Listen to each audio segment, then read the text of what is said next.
Let's talk about how the Sweat Fanatic uses a hot rock sauna. When, why, how.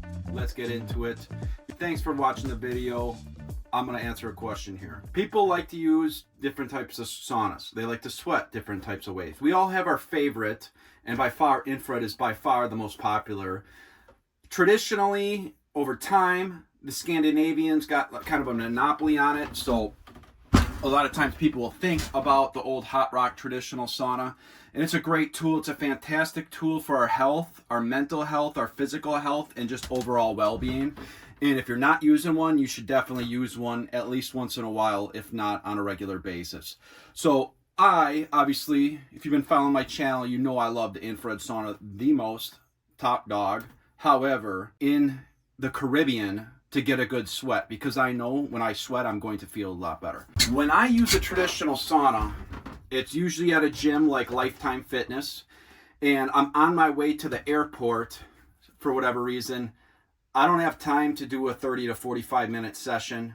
I have to get in, I have to get out, and I have to get to the airport. So because it's already heated up at the gym, I don't have to wait for my buddy's hot rock to heat up. I don't have to wait for an infrared sauna to heat up, which is very fast. You know, a good infrared sauna takes about 20 minutes to heat up.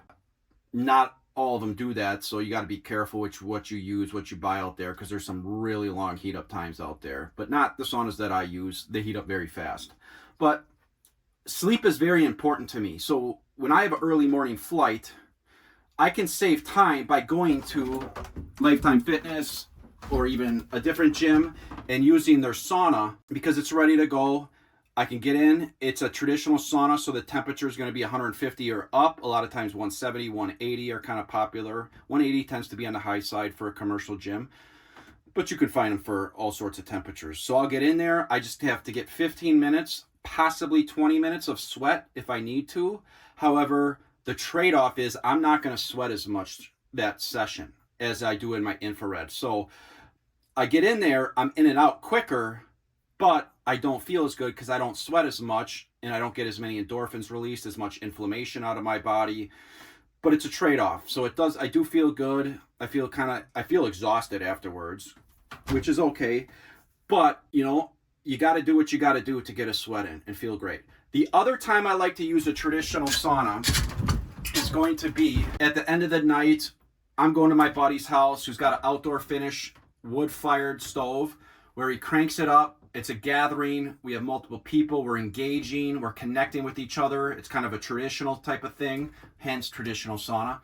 And I will go in there and use it with my friends, with my family, connect with them. And then afterwards, because it's later in the day, I'm exhausted and I'll push myself longer in a hot rock, say 30 minutes, depending on the temp, which there is a benefit to that mental stress of I have to get out of the sauna. I have to get out of the sauna that your mind's telling you, but then you stay in it for a little bit longer. So that gets the norepinephrine released. That helps improve focus and attention span. And that's how I'll use the hot rock sauna too. I'll get that out of my infrared sauna. Just got to use it a little bit longer. It's more therapeutic. It's more enjoyable. And the infrared's not going to exhaust me like the traditional hot rock sauna.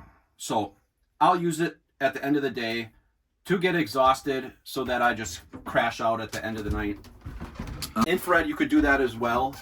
So, but I just tend to do it in a group with people that have been doing it and are of the same mindset and love saunas, love cold plunges. And that's how I use the traditional sauna. Two kind of ways I use that tool in my toolbox. On the way to the airport, don't have enough time to let a personal sauna heat up and just want to get in, get out, 15, 20 minute pop.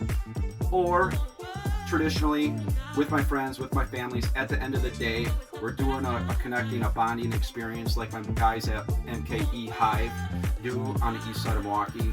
So that's the two ways the Sweat Fanatic likes to use a traditional hot rock steam sauna.